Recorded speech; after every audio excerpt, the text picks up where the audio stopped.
Hello everyone, next question हमारे पास given है अ 3-phase 11 kV generator feeds power to a constant power unity power factor load of 100 megawatt through a 3-phase transmission line. The line to line voltage at terminals of machine is maintained constant at 11 kilovolt. The per unit positive sequence impedance of a line based on 100 MVA and 11 kilovolt is 0.2 J. The line-to-line voltage at the load terminal is measured to be less than 11 kilovolt. The total reactive power to be injected at the terminals of load to increase the line-to-line voltage at the load terminals to 11 kilovolt is. आपसे क्या पूछा है? Total reactive power to be injected to the terminals of load to increase the line-to-line voltage at load terminal to 11 kilovolt. ठीक है, आपको ये options given है, इनमें से कौन सा करेक्ट ऑप्शन है आपको वो फाइंड आउट करना है. ठीक है, तो हमें क्या गिवन है? हमें गिवन है Vs is equal to Vr is equal to 11 kilovolt. ये हम चाह रहे हैं. ठीक है, दोनों का जो वोल्टेज है वो इक्वल होना चाहिए. पर यूनिट इम्पिडेंस जो है वो दिया हुआ है हमें लाइन का, of line it is equal to 0.2 J per unit. Impedance of line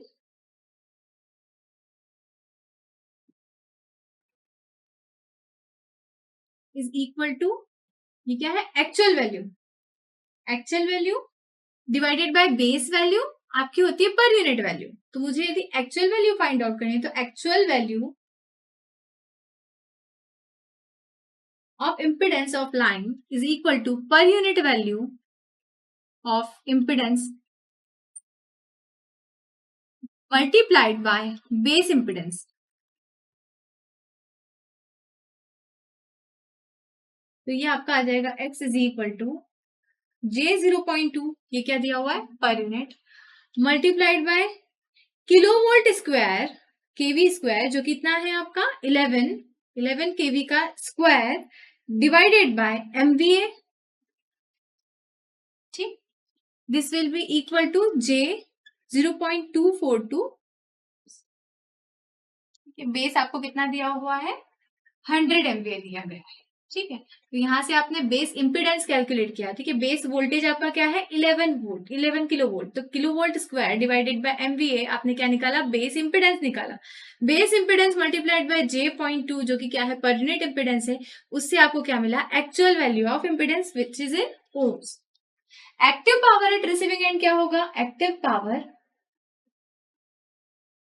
at receiving and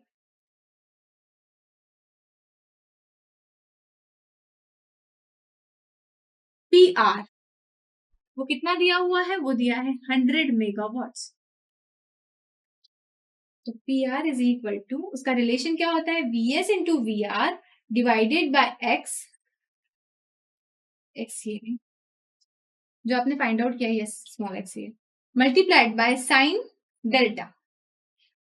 ठीक है, यहाँ आपको पावर पता है कितना? 100 है. VS पता है कितना है? 11 है. VR कितना होना चाहिए? 11 होना चाहिए. और ये जो आपने x फाइंड आउट किया वो कितना आया? J 0.242 multiplied by sine delta. तो यहां से आपको क्या मिल जाता है? यहां से आपको मिल जाती है delta angle. Delta will be equal to 11.54 इतना डिग्री. ठीक, रिएक्टिव पावर रिसीविंग एंड पे क्या होगा? Reactive power at receiving end, receiving end पे रिएक्टिव पावर क्या होगा? QR will be equal to VS VR by X cos of डेल्टा minus VR square by X. VS का value 11, VR का value 11, X का वैल्यू 242, cos ऑफ 11.54 जो आपकी delta की वैल्यू निकली वो, माइनस VR की वैल्यू है 11, इसका स्क्वायर 0.242. यहां से आपकी reactive power at receiving end आती है माइनस ऑफ 10.1 MVAR. अब हम क्या चाहते हैं, हम चाहते हैं पूरी तरह से कंपेंसेट करना। इसका मतलब रिएक्टिव पावर जो लोडेड पे है उसको हमें कंपेंसेट करना है। उसको यदि हमें कंपेंसेट करना है तो हम क्या करेंगे, कितनी रिएक्टिव पावर इंजेक्ट करेंगे।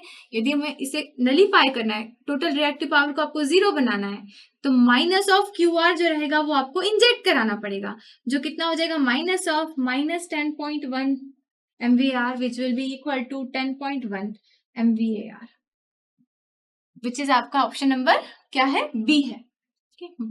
10.1 MVAR जो रहेगा आपको इंजेक्ट कराना होगा सिस्टम।